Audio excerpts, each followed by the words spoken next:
Hi everybody, welcome back to Critical Mass, and today we want to talk about the state of Disney. Disney films in particular, both Lucasfilms, Marvel, anything to do with Disney, because Bob Chapek just took over for Bob Iger, so it's one Bob for another Bob.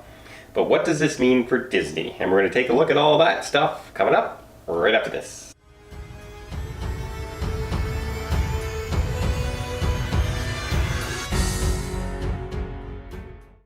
So, Bob is coming from the Parks and Entertainment section of Disney, and he is known as somebody who is a very high penny pincher. He cuts back on all the expenses, and he is really kind of disliked in the Disney community. He cuts back on a lot of things. Look at the Rise of the Resistance kind of ride. Nobody likes penny pinchers. Especially in Disney. Disney doesn't like that. There were supposed to be robots roaming around Galaxy's Edge and everything. He cut it all back. So it made it a lot less appealing than what they kept on telling everybody at D23 is going to be. I don't know that that would have made a huge difference, though. Well, it's the atmosphere, though, right? I understand. If you're there, it's the atmosphere, but I can't see people going there for that. Well, it's part of it, though. When you add that in, add the fact that the first time they had one ride instead of two rides open. I think that would affect things more than anything. Which is, let's bring in the money, and it just backfired. Well, should they really be penny pinching? Didn't they just have two boats that sunk with customers on them? Mm-hmm. In the jungle river thing? Did they? Yeah. Well, at least one. I saw one sinking with customers on the boat. In the Disney River Cruise? Yeah. I didn't know that. Where, at Disneyland? That's just part of the ride. I don't know which park, but it was a Disney park. That's hilarious. Because they're in production to make, with The Rock, the Jungle Cruise movie. That's pretty funny. Uh-oh. maybe they did this as advertisement. Is the movie going to sink too? Probably. So, that's not, so that's not a good sign, though, for movies and television series as well. If he starts penny pinching on stuff, will that mean the visual effects will get cut back? Will, all that? Because he's now in charge of Marvel as well. Are we going to see another 43 character movie with Marvel in the future? Or is he the kind of guy that says, no? I feel like that's the kind of thing that you can get away with doing, and very successful once, and then you got to give it a rest before you do that again. Yeah, you can't just keep belting that out. Build up to it, because right now they have a stable of unknown quantities. Like, how is Doctor Strange going to do? How is the Black Widow movie going to do? Or is it's a movie, right? It's not a TV show. Yeah. But to already be predicting, well, we're going to make this culmination of all the movies. Give it time. I think let it percolate. Disney is in such like a precarious place right now because all they're doing is these failed remakes. Nobody likes them. Except they're still making $1 billion. Lion King made $1 billion. Because of the name recognition, and because what else are you going to go see? Well, okay. That's the point. They have the monopoly. Absolutely, they do. And so people are going to see it for nostalgia factor and new fans, and we'll see. If that starts to slow down, will that affect things in the future? But right now, it's like, I didn't particularly like Lion King, and the dang thing made $1 billion. No, but here's the thing. Everybody was going to go see The Lion King. Just like everybody was going to go see The Last Jedi, because, The Force Awakens was the first movie. Now we have to see what happens after. Everybody was going to go see Lion King because it's Lion King. Okay, and then everybody hates it after. So, but Aladdin, we didn't expect that to do as well. Beauty and the Beast, we didn't expect that to do as well. But everybody is going to see them because of all the hubbub about the cartoons before them. Okay. Now, is everybody going to go see Mulan? We'll see. That's the question. But I think they already anticipate that. I think we've overstayed our welcome with these live-action remakes. We overstayed our welcome with Star Wars. We don't have the golden goose with the Marvel franchise anymore. We're going to have to do some serious rethinking. Well, maybe that's why Bob Iger jumped ship while he's doing it. They could have retained that golden goose with the Marvel franchise had they not completely dismantled it during Endgame. They tore it apart. Okay, but we can no longer milk this. But there's still characters that are left over. Thor is still there. Black Widow has made a movie, and she's not. She's dead. The Thor character is now the Queen of Thunder, or whatever it's going to be. No, they're going to do that, but they didn't have to do that. But they are doing it. Yeah. Love and Thunder. I think they already know that they're in for some rocky road with the get woke, go broke. We're doing all these female and diversity changes, and it's not being received well. Just look at Terminator, Charlie's Angels. But it hasn't been doing well, and yet they double down on it. Yes, and I think Iger was the problem. He wasn't willing to accept it or stop it.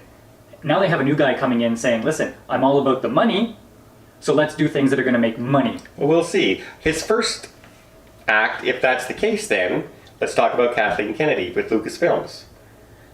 You can't argue with success. She's made $1 billion average for all 5 of her movies. No, she didn't. No. She did not make $1 billion average. She did not make $1 billion average. What did she do? She brought out a Star Wars movie that was going to be absolutely successful no matter what. Okay, well, you say that, but other movies that came out, look at, everyone said Justice League is going to make $1 billion.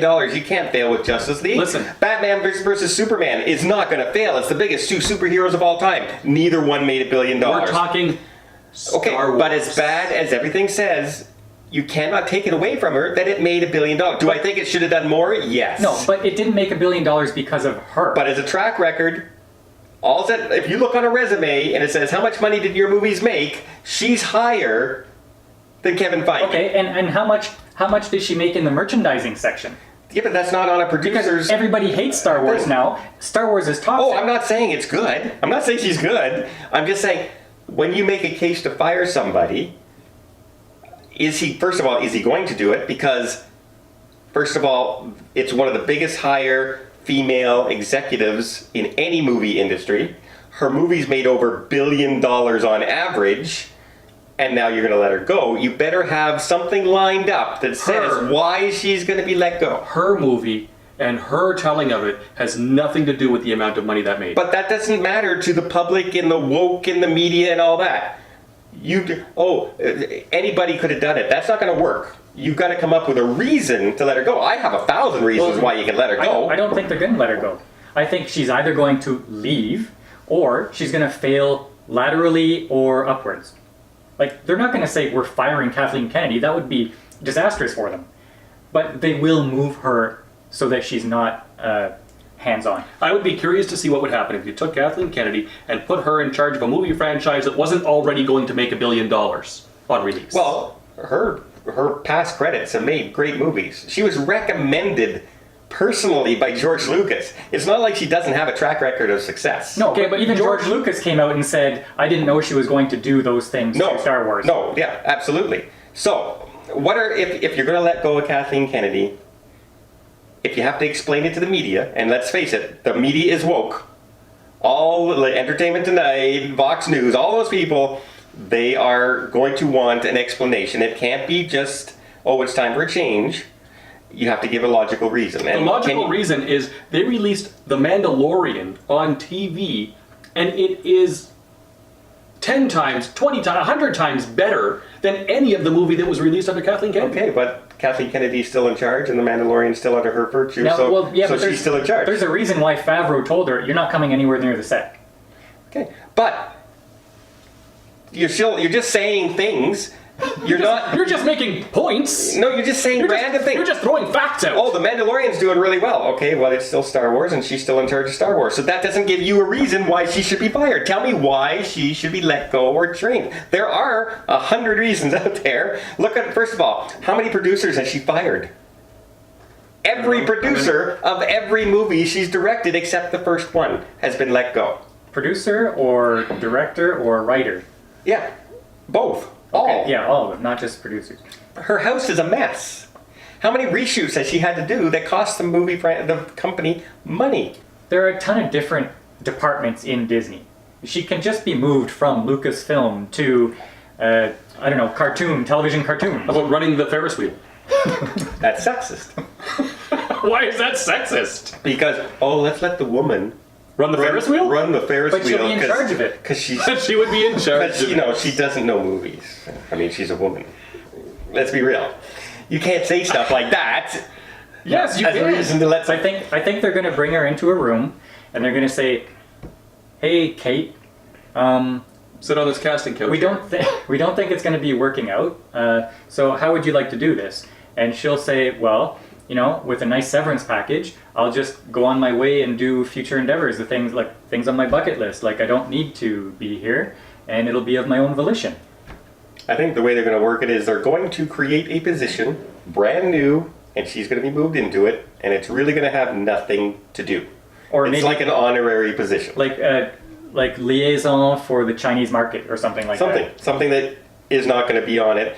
And the reason for it is, like, she carried a franchise, of all the franchises they have, animation, Pixar, Star Wars, Marvel, everything else, Star Wars, the one she's in charge of, is the only one that's in a mess, the only one where fans are upset with, the only ones people talk about in negative ways, and the only ones that directors keep getting let go all the time. Well, they don't care about the fans. They don't care about the fans. Except they do now that they have Marvel falling down. Because Marvel, there's no build up now to that end game. So they have to restart. Well, I do know I have an extremely negative opinion about Disney right now. Like, I don't appreciate Disney currently like I did 10 years ago. I thought they were the greatest thing on earth. Sure. And now I only have these bad feelings because they're either corporate or they're changing things the way they're not supposed to. The fans don't like what they're doing, and yet they do them anyway. They got to make changes because they're sinking, and everybody hates them. And somehow they still make billions of dollars a year in every department. Now, It's kind of crazy. One development or rumor is that now that the whole Amber Heard Johnny Depp thing has been altered because Debunked, of revelations, Debunked. it seems like Disney might be trying to woo him back to the Pirates of the Caribbean franchise. Which, to be honest, who cares? Well, the Disney franchise cares because you can't do a Pirates of the Caribbean without Johnny Depp. No. Yeah, and maybe that's a good thing. Maybe they should never do another Pirates of the Caribbean anyway. Well, the last one made almost $800 million. Yeah, and it sucked. Regardless. Isn't that the same point you were just making about Star Wars? Yeah. Yes. And those directors should not be making those movies anymore, is my point. But they want to transition to a female pirate, and they're going to need Johnny Depp there to help make that transition. And it's great. They realize that they made a mistake by distancing themselves from him based on rumors of the time. And now they're saying, okay, we made a mistake. Why don't you come work with us? Yeah, well, people are doing a lot of mistakes nowadays. Look at Gunn coming back to Guardians of the Galaxy after all those emails, things came out, and everyone jumped on the bandwagon to get rid of him, and then, bring him back. People jump on bandwagons way too easy about stuff, and corporations have got to stop listening to them. But as far as Kathleen Kennedy, it's not a bandwagon jumping thing anymore. It's been a progression since the first movie all this time. It's a car crash that never ends. Yeah. And there is nobody looking forward to the next movies of Star Wars. No. At all. We're looking forward to The Mandalorian. Yeah, absolutely. Now, you put Jon Favreau in charge of Disney and says he's going to make a movie. I'll watch. I bet you a lot of people are really excited about Yeah. that. I'm not particularly excited about a Kevin Feige, Kathleen Kennedy Star Wars movie that they're talking about.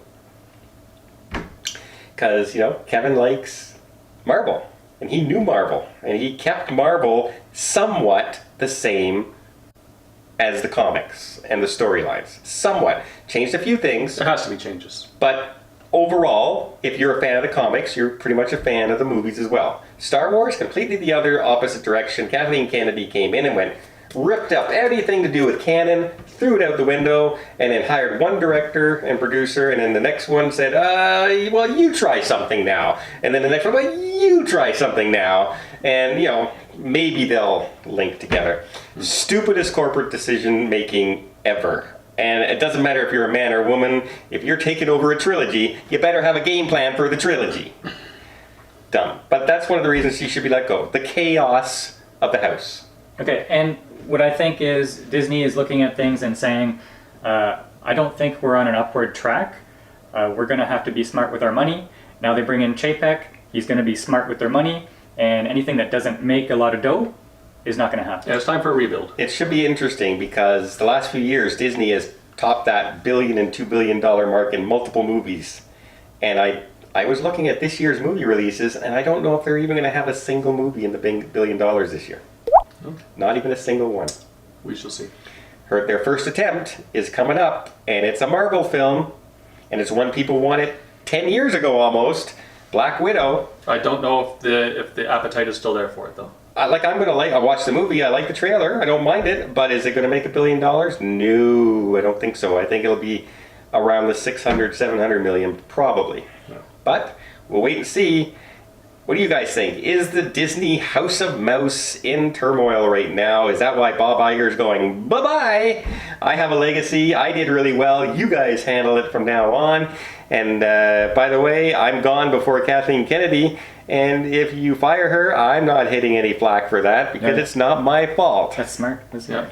So we'll see what happens. Let us know what you guys think down below. And let us know if you think people should be let go or kept or what all this stuff is because there's so much going on. And until next time, we'll see you on the channel.